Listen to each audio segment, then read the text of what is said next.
bienvenue dans cette série d'épisodes, j'ai nommé le challenge du Tarot Bootcamp. Chaque jour, du 22 au 29 novembre, je donne la parole à un de mes coéquipiers dans cette aventure. Ils nous parlent de leur programme et t'invitent à expérimenter un exercice, un tips, un tirage directement inspiré de leur formation. Car oui, le bootcamp revient cette année à partir du 25 novembre. Tu peux mettre la main sur le pack du Tarot Bootcamp des 8 formations en ligne. Mais dès à présent, je t'invite à te faire plaisir, à expérimenter avec eux sur le challenge du Tarot Bootcamp tous les jours, un exercice pour pratiquer ensemble. On va se faire plaisir et je te laisse avec notre invité du jour. Coucou Yéna, bienvenue sur le podcast. Je suis très heureuse de te recevoir aujourd'hui à propos du Tarot Bootcamp. Comment vas-tu? Merci déjà pour l'invitation, Fabienne, et je suis super contente d'avoir intégré ce bootcamp cette année, donc merci encore, ça va être trop bien. Ça va être trop bien, c'est vrai. Donc on est là aujourd'hui pour parler de ta formation. Je pense que les auditeurs du podcast peut-être te connaissent pas encore puisque tu n'es jamais venu. Si en 2 mots tu pouvais te présenter, juste dire qui tu es. Ok, alors en 2 mots, je suis cartomancienne de profession maintenant depuis quelques années. Je suis une amoureuse de pop culture, de voyage et de tarot. Voilà, ce sont mes 3 passions dans la vie. Et puis j'essaie de mêler tout ça dans ma transmission et des cartes, tout simplement. Voilà, je t'ai résumé là. Ah, mais c'est super. Tu es Yéna, la passionnée de la cartomancie des cartes. Tu as une chaîne YouTube. Tu es, on peut dire, youtubeuse. Tu peux tout à fait dire youtubeuse, hein. J'aime beaucoup créer du contenu sur YouTube, proposer des tirages, transmettre justement ma passion des cartes, enseigner aussi, si tant est qu'on puisse enseigner le tarot. Voilà, ça me plaît beaucoup. Tu es aussi depuis peu revenu sur Instagram et j'avoue que au niveau création de contenu, c'est vraiment très très riche, très fourni. On a l'impression que tu es partout tout le temps. Tu es vraiment une créatrice de contenu. Pour moi, c'est la définition de la créatrice de contenu, en tout cas dans le monde de la cartomancie. C'est bien toi, parce que tu es vraiment très très présente et je t'admire pour ça, parce que je sais le travail que c'est de créer du contenu. Et, euh, et donc, merci pour cette richesse que tu amènes aussi. Et j'allais dire aussi cette joie créative et pétillante. Moi, c'est comme ça que je t'ai connue. Tu es venue au Tarot Festival il y a 2 ans. Et puis, Ouais. j'ai eu envie de t'inviter sur ce Tarot Bootcamp, puisque je crois que c'est l'année dernière, où tu as sorti un programme qui s'appelle donc Tarot et Création, avec des Oui, points entre avec des les... points. Je vais Avec vous des expliquer points. pourquoi. Et quand je t'ai entendu en parler, je me suis dit, waouh, ce programme doit être génial. Parce que moi, le tarot et la créativité, c'est vraiment quelque chose qui me plaît beaucoup. Donc voilà, je me suis dit, il faut à tout prix que Yéna vienne sur le bootcamp avec son programme et faire découvrir son travail.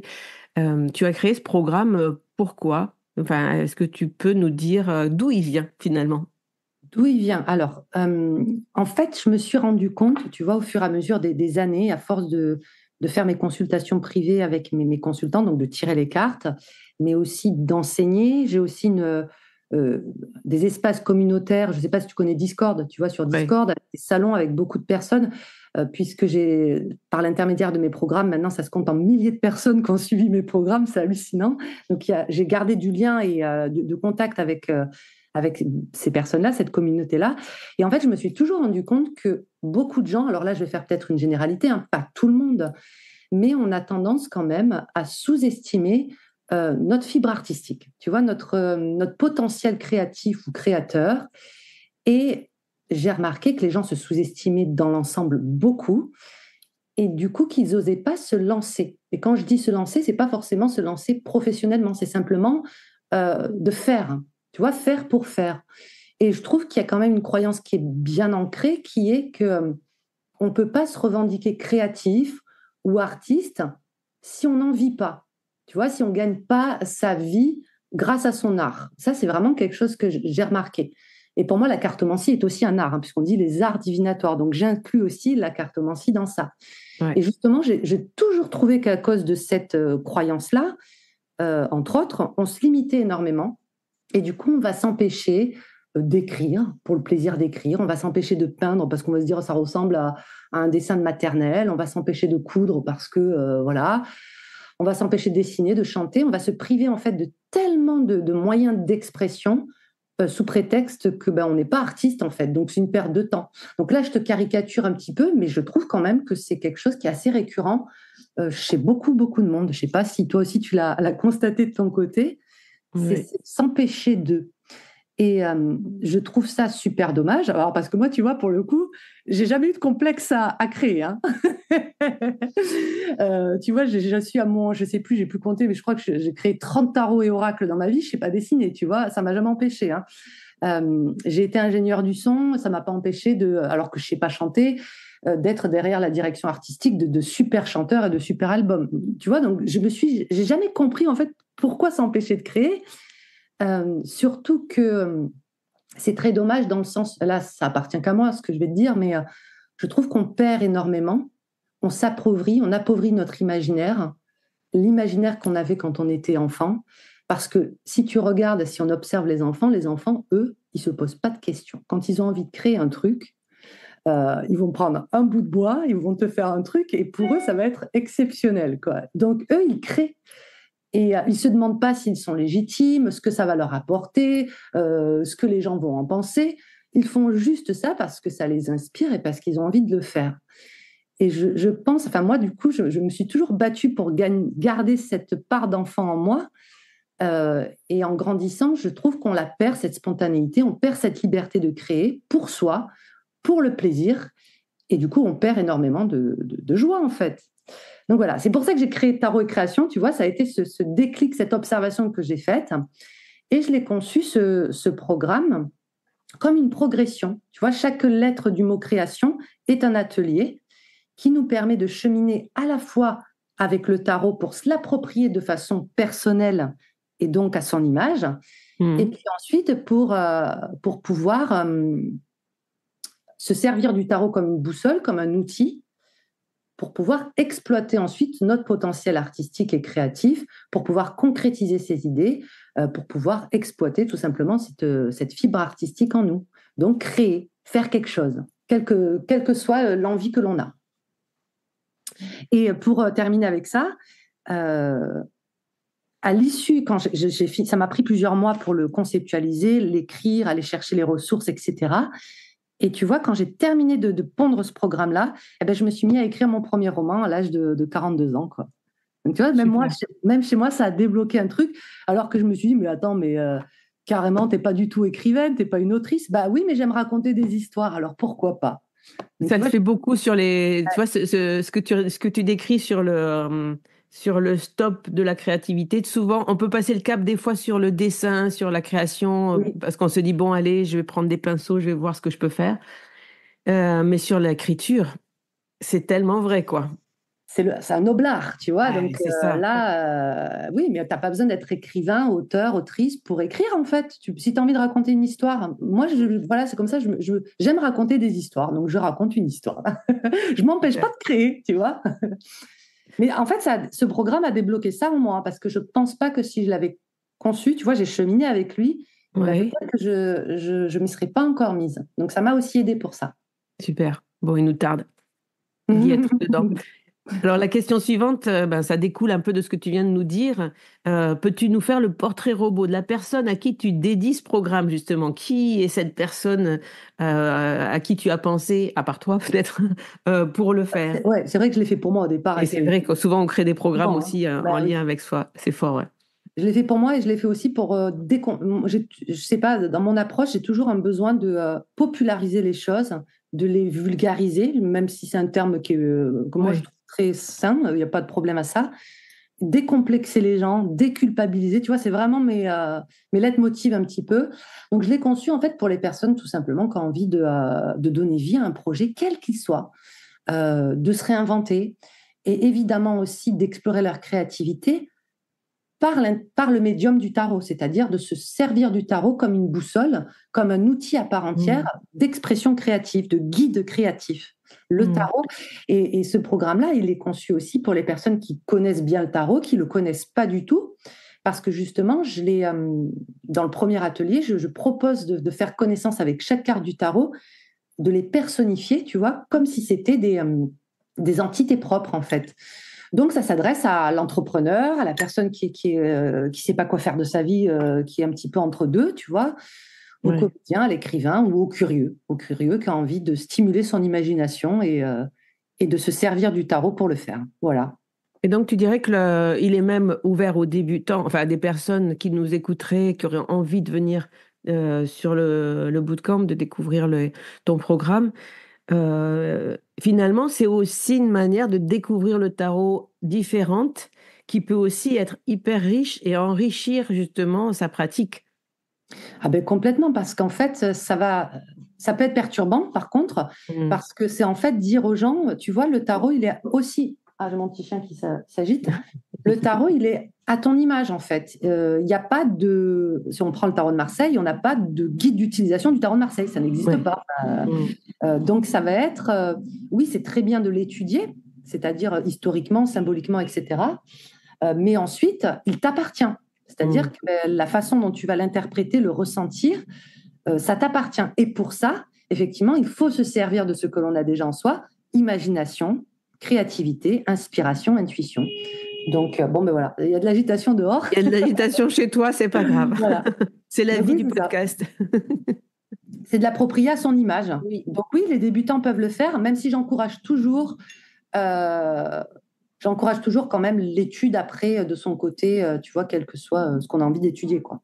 Oui, d'avoir une base quand même. Une petite base, ouais. Bah oui, une base classique, on va dire, entre guillemets, avant de laisser son intuition est complètement... Bah ouais, sinon... Avant de se libérer, sinon ça peut partir dans tous les sens. Exactement. Ouais, on manque de structure. Ouais, tout à fait. La base de l'empereur, après l'impératrice. J'en prends ça à l'empereur en plus. J'en prends ça à l'empereur, ouais. Bah, écoute, super. Peux-tu nous donner un mot ou une phrase pour définir ta formation? Ah oui, alors j'en ai une. C'est ma maman qui m'avait envoyé ça sur une petite carte que j'ai sur mon frigo quelque part là. Et c'est une phrase d'Albert Einstein qui a dit la créativité, c'est l'intelligence qui s'amuse. C'est beau. Super. C'est très très beau. Et franchement, c'est ça. On va s'amuser. Voilà. On va s'amuser avec tarot et création. Voilà. La question suivante. Et si le programme tarot et création était une lame de tarot? Eh ben, est-ce que ça ne serait pas le battleur, alias le magicien, quand même? Je ne sais pas. Pour moi, ça va dépendre des jours. Mais dans l'ensemble, quand même, le potentiel créateur, c'est très battleur. C'est-à-dire, on a plein d'outils sur la table, mais qu'est-ce qu'on en fait, en fait? Comment on passe à l'action? Donc, c'est très battleur dans l'énergie, je trouve. Après, je ne sais pas, peut-être que les gens auront un autre ressenti. On attend vos retours. Voilà. Mais moi, je trouve que c'est magicien, quand même. Ouais, magicien battleur. Ceux qui écoutent ce podcast et qui auraient déjà fait le programme, oui. On vous écoute en commentaire. Ouais, on vous écoute. On vous écoute. Super. Le battleur, ça me va. J'adore cet arcane. C'est pas pour rien que mon podcast s'appelle Le Magicien. Bah ouais, et voilà. Si ce programme... Ah non, je viens de te la poser, cette question, donc on va passer à la suivante. Et la suivante, celle que vous attendez tous et toutes, si tu as un tips, un exercice, un truc que tu pourrais nous partager avec nos auditeurs sur ce programme. Voilà. Et maintenant, on va passer un petit peu dans le cœur du sujet. Alors, j'ai un tips que je me suis noté, qu'il fait partie du deuxième module, donc de la lettre R du mot création. C'est l'atelier récréation. C'est un atelier dans lequel j'essaie de vous faire incarner les lames du tarot. Et c'est inspiré d'un exercice de Andy Matzner que j'aime beaucoup. Je l'ai intitulé le jeu du pendu. Alors, je vous explique. Le jeu du pendu, c'est un exercice qui consiste... Alors, pourquoi le pendu? Parce que le pendu, dans ses analogies, est celui qui a une vision complètement décalée en rapport avec les autres cartes. C'est le seul qui est à l'envers dans le tarot. Donc, il nous permet de voir les choses sous un angle différent et d'inverser un petit peu les perspectives. Et je l'aime beaucoup, le pendu. C'est un petit filou. Et donc, ce jeu consiste en quoi? Il consiste à choisir 5 objets de votre quotidien, quels qu'ils soient, mais ça peut, de préférence, des objets qui vont avoir une fonction précise. Par exemple, une brosse à dents, un rouleau à pâtisserie, j'en sais rien moi, un bouquin, un téléphone. Voilà, vous posez ces 5 objets sur votre table et vous allez tirer une carte devant chaque objet. Et l'idée, en fait, c'est de laisser la carte vous inspirer un nouvel usage pour cet objet, en changeant complètement la perspective. Par exemple, je donne l'exemple de la reine de denier. Admettons que tu as mis sur ta table un rouleau à pâtisserie et que la carte que tu retournes devant ce rouleau à pâtisserie, c'est ta reine de denier. Qu'est-ce que la reine de denier va faire de ce rouleau à pâtisserie? Quelle va être son utilité pour elle? Moi, j'ai tendance à dire qu'elle est quand même elle va s'en servir de manière pratico-pratique, elle va étendre sa pâte avec, tu vois. En revanche, si la carte que tu retournes devant ce rouleau de pâtisserie est un 5 de bâton, du Rider-Waite, je pense pas qu'ils vont se servir du rouleau à pâtisserie pour étaler de la pâte. Ils vont s'en servir pour quoi? Pour se foutre sur la tronche avec. Voilà, donc, Je la voyais arriver, celle-là. tu vois, ou l'ermite. Comment il utiliserait ce rouleau à pâtisserie? Peut-être qu'il va s'en servir, tu vois, pour faire sa torche avec, son flambeau, etc. Donc, c'est un exercice qui peut paraître comme ça, ouais, ok, mais en fait, si, parce qu'il va nous permettre d'aller chercher des choses, des ressentis dans les cartes, à l'instar du pendu, de voir un petit peu d'autres perspectives plutôt que celles qui sont traditionnellement figées et ancrées, tu vois. Donc, c'est un super exercice. La brosse à dents, comment va s'en servir le magicien? Qu'est-ce qu'il va faire avec? Voilà, etc., etc. Voilà. Donc, c'est le petit exercice parmi beaucoup que je propose, qui permet de voir les objets autrement, donc les cartes autrement, et qui va stimuler aussi notre créativité, notre imagination. Imagination, oui. Eh bien, écoute, super. Vraiment, cet exercice, il est trop chouette. Et alors, pareil, si vous avez envie de participer à cet épisode hors série, disons, je vais l'appeler le challenge du Tarot Bootcamp, c'est un épisode par jour, donc tous les jours sur le magicien. Il sortira aussi sur YouTube, sur Instagram, il y aura un post. Donc, si vous avez envie de nous mettre en commentaire vos expérimentations avec les rouleaux à pâtisserie ou d'autres Prenez objets. des photos sur Instagram, moi je veux bien voir. Ah oui, faites. Comment comment les cartes utilisent les objets, intéressant. Ah oui, voilà, faites-nous des petites captures hein, et envoyez-les sur Insta. Les posts, de toute façon, seront partagés. Hein, on va faire une collaboration sur chaque post. Donc, on pourra voir tout ça et faire un petit challenge des objets avec les arcanes. Ça va être chouette. N'hésitez pas à nous faire vos retours. On est là pour toute cette semaine pour faire ce challenge du Tarot Bootcamp, ces petits exercices autour des formations que vous proposez dans cet événement. Donc, je rappelle pour nos auditeurs, le bootcamp, c'est 8 formateurs, 8 formations que l'on vend ensemble sur 10 jours, donc du 25 novembre au 3 décembre. Et ensuite, le Tarot Bootcamp ne sera plus, ne sera plus jamais. Donc, vous avez 10 jours vraiment pour en profiter. En profiter, ça vaut le coup. Hein.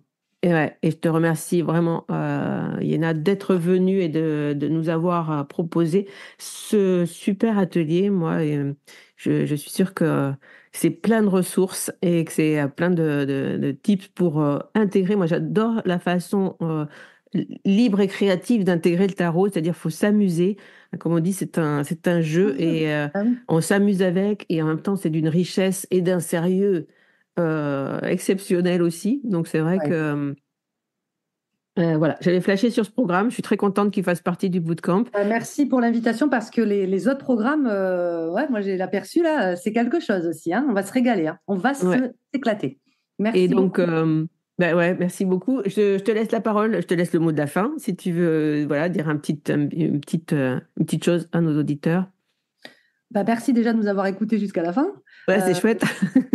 N'hésitez pas alors, je sais que ça fait un peu promo, mais vraiment, les formations proposées, alors, je ne parle pas forcément de la mienne, hein, les formateurs et les formations proposées sont d'une richesse, et surtout, ce que j'aime beaucoup, c'est la diversité.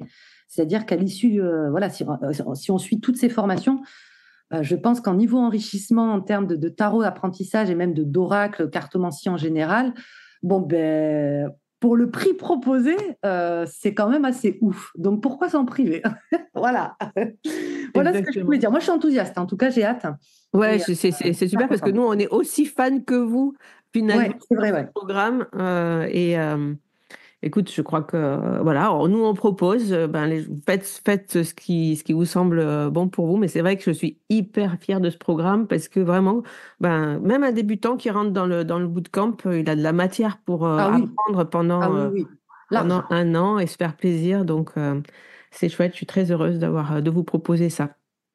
Merci en tout cas, Yéna, merci d'avoir Merci été à toi là, pour merci toujours tes d'avoir super donné idées, hein. Tes de super ton idées. temps. Et n'hésitez pas à suivre Yéna sur ses réseaux, sur YouTube, sur Instagram. Envoyez des cœurs, du love, des photos, du pendu et du rouleau à pâtisserie. Et merci d'avoir été là aujourd'hui. Je vous embrasse. À bientôt. À bientôt. Un grand merci d'avoir écouté cet épisode. Si tu veux soutenir le magicien, n'hésite pas à laisser un commentaire sur ta plateforme préférée. Parle-en autour de toi pour nous aider à faire grandir la communauté. Et pour toujours plus de contenu inspirant autour du tarot, je te dis à la semaine prochaine dans un nouvel épisode.